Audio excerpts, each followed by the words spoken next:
Canada's political landscape is shifting and the race for parliament is intensifying. With new data from CBC's poll tracker, we break down where each party stands nationally and across key battleground regions. Will the Conservatives maintain their lead? Can the Liberals stage a comeback? And where do the NDP, Bloc Québécois, and other parties fit into this evolving picture? Let's take a deep dive into the latest seat projections for Atlantic Canada, a region that has traditionally played a crucial role in shaping federal elections. With a total of 32 seats up for grabs, the battle between the major parties is intensifying. Starting with the Conservatives, their projected range stands between 7 to 15 seats. This marks a notable increase from the previous election, signaling a potential shift in voter sentiment. If the Conservatives reach the higher end of this projection, it could mean significant inroads into what was once a Liberal stronghold. On the other hand, the Liberal Party is projected to secure anywhere between 16 and 25 seats. While still maintaining a strong presence, this range suggests the possibility of seat losses compared to their past dominance in the region. A lower than expected performance here could have national implications for Justin Trudeau's party. For the New Democratic Party, the numbers are modest. Projections show them winning between 0 and 1 seat. While the NDP has historically struggled in Atlantic Canada, a breakthrough here, if it happens, would be significant for Jagmeet Singh and his team. As for the Green Party, the People's Party of Canada, and other smaller parties, projections indicate no seat gains in this region. However, their vote share could still influence tight races, particularly in ridings where a few percentage points could determine the winner. Overall, Atlantic Canada remains a key battleground in this election. While the Liberals are still projected to lead, the Conservatives are making gains, and the NDP remains on the margins. The final outcome will depend on voter turnout and last-minute shifts in public opinion. Stay tuned as we continue to track the latest developments in this crucial region. Now, let's turn our attention to Quebec, a province that has historically played a decisive role in Canadian federal elections. With 78 seats in play, the competition is fierce, and the battle for dominance is shaping up to be a crucial one. Starting with the Conservatives, their projected seat count stands between 12 and 15. While Quebec has never been a stronghold for the Conservative Party, these numbers indicate a modest but potentially impactful presence. Gaining traction in key ridings could be crucial for Pierre Poilievre's strategy to build a national path to victory. The Liberals continue to hold their ground in Quebec with a projected range of 31 to 38 seats. This suggests that Justin Trudeau's party remains the dominant federalist force in the province, but the question remains, can they maintain this lead, or will they see erosion due to rising opposition? For the NDP, the projections are limited to just 1 seat. This is a far cry from their 2011 orange wave in Quebec, showing that their influence in the province has significantly diminished under Jagmeet Singh's leadership. However, holding on to this 1 seat could still be important in tight national calculations. One of the most significant factors in Quebec's political landscape is the Bloc Québécois. Their projected seat count ranges from 25 to 33, demonstrating their continued strength among nationalist voters. If the Bloc reaches the higher end of this projection, it could severely limit the chances of both the Liberals and Conservatives in certain key ridings. As for the Green Party, the People's Party of Canada, and other smaller parties, projections suggest no seat gains in Quebec. However, their vote share in certain ridings could act as a spoiler, influencing tight races between the major parties. With the Bloc Québécois and the Liberals leading the charge, the battle for Quebec remains highly competitive. The Conservatives are making modest gains, while the NDP fights to stay relevant. In the end, Quebec's final numbers will play a major role in shaping the overall election outcome. Will we see a surprise shift in the coming weeks? Stay tuned as we bring you the latest updates. Now let's shift our focus to Ontario, the largest battleground in Canadian federal elections. With 121 seats in play, the outcome here could very well determine the next government. Let's break down the latest seat projections. The Conservative Party of Canada, CPC, are projected to secure between 59 and 76 seats, putting them in a strong position. If they reach the higher end of this range, it could signal a major shift in Ontario's political landscape. Their path to victory depends on flipping key ridings in the Greater Toronto Area and maintaining their strongholds in rural and suburban regions. The Liberal Party of Canada, LPC, on the other hand, are projected to win between 40 and 58 seats. This range suggests a possible decline from their previous dominance in Ontario. If Trudeau's party falls below the 50-seat mark, it could be a serious blow to their chances of forming another government. Their success hinges on retaining their base in Toronto and key urban centers. The New Democratic Party, NDP, is looking at a modest seat count of 3 to 5. While Ontario has been a key province for the party in the past, especially in places like Hamilton and Toronto, these numbers suggest they may struggle to expand their influence. However, holding on to these few ridings could still be crucial for Jagmeet Singh's strategy. The Green Party of Canada, GPC, are projected to win just one seat in Ontario, holding on to their presence in the province. While their national impact remains limited, their ability to influence the vote share in certain ridings shouldn't be ignored. The PPC and other smaller parties are not projected to win any seats, but their vote share could still play a role in splitting the Conservative vote in some regions.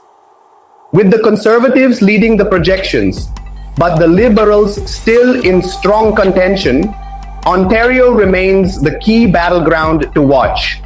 Will we see a major shift away from Trudeau's Liberals, or will they hold on in critical ridings? The final outcome in Ontario could be the difference between a Conservative breakthrough or another Liberal government. Now, let's turn our attention to Saskatchewan and Manitoba, two provinces where the Conservatives have traditionally dominated, but where other parties are still fighting to gain ground. With 28 seats up for grabs, let's break down the latest seat projections. The Conservative Party of Canada, CPC, are projected to secure between 19 and 21 seats, reinforcing their dominance in the Prairie provinces. Their strongholds in rural Saskatchewan and much of Manitoba remain intact. But the key question is, can they sweep the region, or will they face unexpected resistance in certain urban ridings? The Liberal Party of Canada, LPC, are looking at a seat range of 5 to 7. While they are not major contenders in Saskatchewan, they do have a presence in Manitoba, particularly in Winnipeg. Their performance here will be crucial in determining whether they can maintain a competitive national seat count. The New Democratic Party, NDP, is projected to win between 1 and 3 seats. While their presence in the prairies is limited, their ability to hold on to urban ridings, especially in Winnipeg, could be significant for Jagmeet Singh's party. A strong ground game and targeted messaging will be key for them. As for the Green Party, the People's Party of Canada, and other smaller parties, projections indicate no seat wins in this region. However, vote splitting, particularly among right-leaning voters, could influence tight races. With the Conservatives leading by a wide margin, but the Liberals and NDP hoping to hold on to key urban ridings, Saskatchewan and Manitoba remain a stronghold for right-leaning voters. Will this election bring any surprises, or will it be business as usual in the prairies? We'll be watching closely. Now, let's take a look at Alberta, a province that has long been a Conservative stronghold. With 37 seats in play, the battle here isn't about whether the Conservatives will win, but by how much. Let's break down the latest seat projections. The Conservative Party of Canada, CPC, are projected to win between 31 and 35 seats, reaffirming their dominant position in Alberta. This province has been a core base for for the party for decades, and that doesn't seem to be changing anytime soon. The question is, will they completely sweep the province, or will opposition parties carve out small gains in key urban areas? The Liberal Party of Canada, LPC, are expected to win between 1 and 4 seats. Their best chances remain in parts of Calgary and Edmonton, where they have managed to secure victories in past elections. However, holding on to these urban ridings will be a challenge given the province's strong conservative leanings. For the New Democratic Party NDP, projections suggest between 1 and 2 seats. While Alberta is not traditionally an NDP stronghold at the federal level, their provincial success in Edmonton could help them retain a foothold here.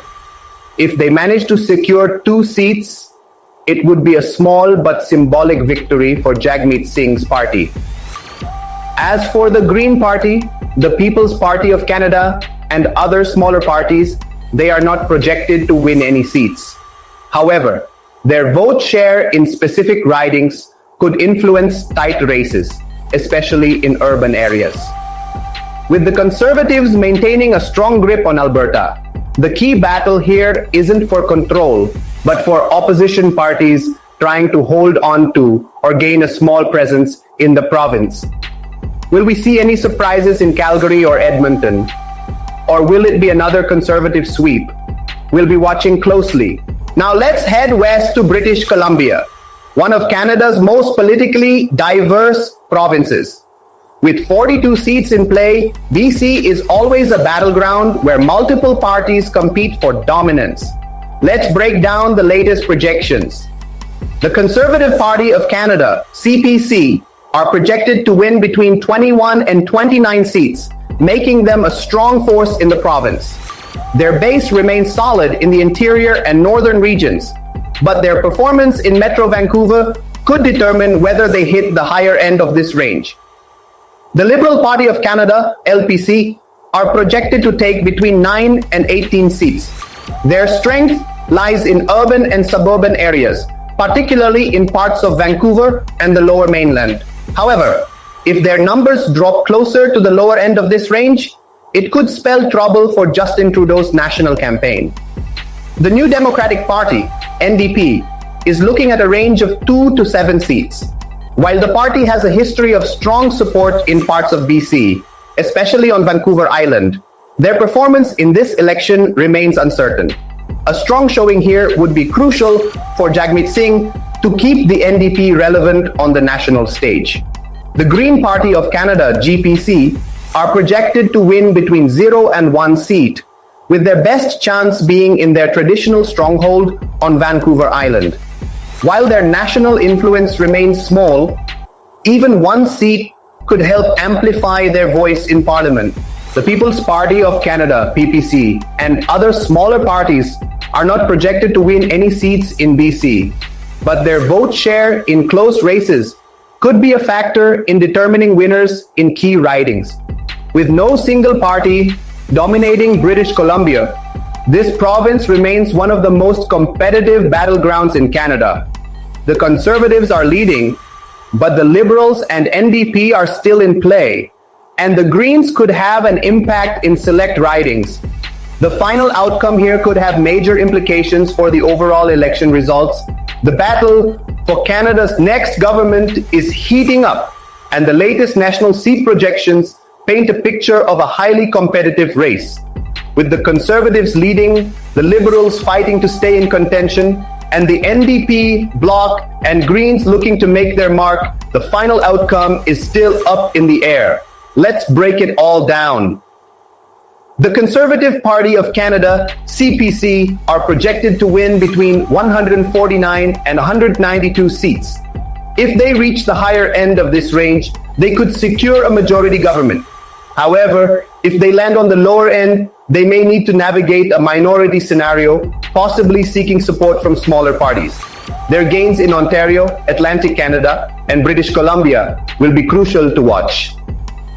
The Liberal Party of Canada, LPC, are projected to win between 103 and 152 seats. This means they are still in the fight, but their chances of forming another government depend on whether they can hold key ridings in Ontario, Quebec, and the Atlantic provinces. If Trudeau's party struggles to break past the mid-140s, a Conservative victory becomes more likely. The new Democratic Party, NDP, is projected to secure between 9 and 20 seats. These numbers indicate a challenging path for Jagmeet Singh's party, with a tough fight to maintain relevance on the national stage. The NDP's influence could still be crucial in a minority government scenario, where their support may be needed to pass key legislation. The Bloc Québécois, BQ, is expected to win between 25 and 33 seats, reinforcing their strength in Quebec. While they won't form government, their presence in Parliament could significantly impact policy negotiations, particularly if we end up with a minority government. The Green Party of Canada, GPC, is projected to win between 1 and 2 seats, meaning their influence will remain limited. However, even a single Green MP can make a difference in a closely divided parliament. The People's Party of Canada, PPC, and other smaller parties are not projected to win any seats, but their vote share in tight races could still have an impact, particularly by influencing Conservative margins in key battlegrounds. With the Conservatives leading, but the Liberals still within striking distance, this election remains unpredictable. A Conservative majority is possible, but so is a Liberal-led minority government. The final outcome will depend on last-minute voter shifts, turnout, and key battles in swing ridings. So, what does this latest polling data tell us? The Conservatives have a strong lead, but are far from securing a majority. The Liberals are fighting to stay competitive, but they face an uphill battle. The NDP and Greens remain minor players, while the Bloc Québécois could emerge as a kingmaker in a close race. What do you think of these latest poll numbers? Could we see a major shift before Election Day? Drop your thoughts in the comments below. Don't forget to like, share, and subscribe for more updates on Canada's political landscape. Stay informed, stay engaged.